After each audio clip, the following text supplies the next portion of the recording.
सरासर गलत है। शिवसेना की तरफ से जो बार बार राहुल गांधी जी के ऊपर टीका टिप्पणी होती है, उसका विरोध करते हैं, निषेध करते हैं, उसकी निंदा करते हैं। शिवसेना को सामना को याद रखना चाहिए कि महाराष्ट्र में जो सरकार चल रही है वह कांग्रेस के भरोसे चल रही है और राहुल गांधी जी के भरोसे चल रही है। राहुल गांधी जी को क्या करना चाहिए, क्या नहीं करना चाहिए, इसके लिए शिवसेना से नसीहत लेने की जरूरत नहीं है। रह गई बात राहुल गांधी जी की अपनी एक्टिविटी की, तो अभी सबने देखा, पूरे देश ने देखा कि जब विधानसभा के चुनाव हो रहे थे तो राहुल गांधी जी जितना घूमे हैं शायद उतना देश का कोई नेता नहीं घूमा।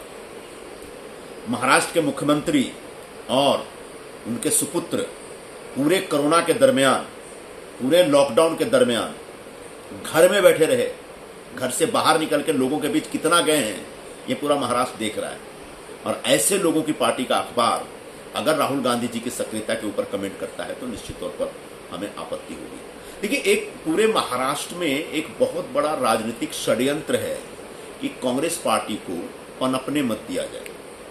कांग्रेस पार्टी एक पूरे गठबंधन में तीसरे स्तर की पार्टी बनी रहे और कांग्रेस पार्टी जिसका महाराष्ट्र जिसके लिए महाराष्ट्र उसका एक बाले किल्ला रहा है, उसका एक गढ़ रहा है, ऐसे महाराष्ट्र में फिर से कांग्रेस पार्टी खड़ी न हो, इस प्रकार का एक षड्यंत्र और साजिश रचा गया है और उसी षड्यंत्र का एक हिस्सा ये सरकार भी है।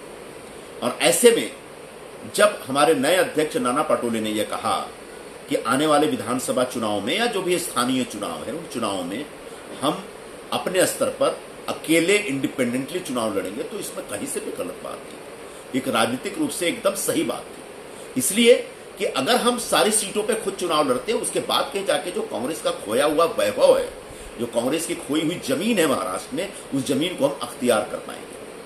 अब इस पूरे बयान के ऊपर इतनी ज्यादा शिवसेना को या शिवसेना के जो प्रमुख हैं उनको मिर्ची लगी, ये मुझे समझ में नहीं आया।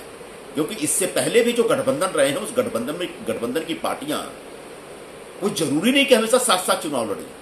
शिवसेना और बीजेपी भी कई बार अलग अलग चुनाव लड़े, कितने चुनाव साथ में नहीं लड़े हम लोग। कांग्रेस और एनसीपी भी साथ में थे, लेकिन कई चुनाव हम लोग अलग अलग लड़े हैं।